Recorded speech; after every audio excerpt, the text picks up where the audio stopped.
My mother died suddenly of a stroke during the production of Museum at the Los Angeles Actors Theater. And then, Pap remounted it at the Public. And my father died 9 months after my mother.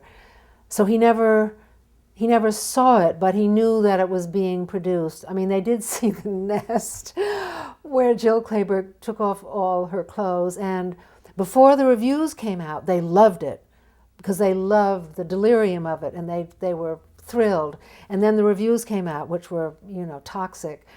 And suddenly they did this about face, and it was terribly upsetting to me. And my mother said, "How could you have written that? And we were there with friends from the country, and it was so embarrassing, and you've embarrassed us." And I was really stunned at how suddenly they changed their tune.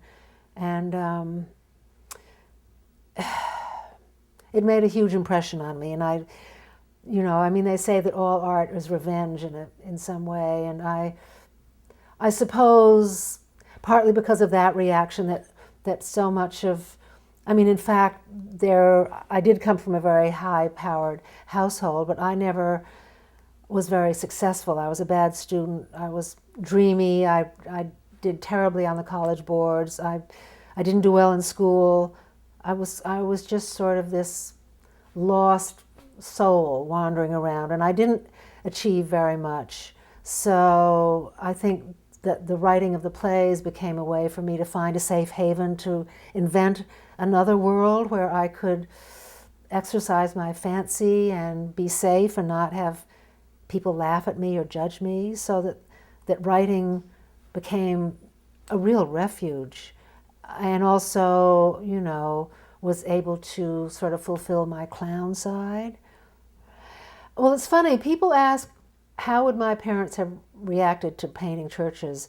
And I think they would have been appalled.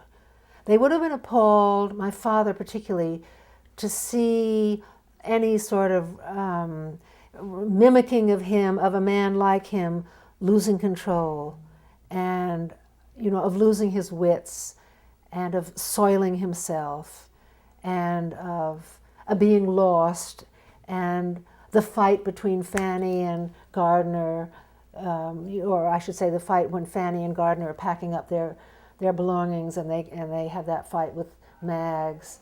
I think they would have been deeply distressed to see that much anguish on the stage. But I think more than anything, they would have been distressed by the sight of a father figure becoming as sort of helpless as Gardner did. No, I think they would have been appalled. They would have been appalled.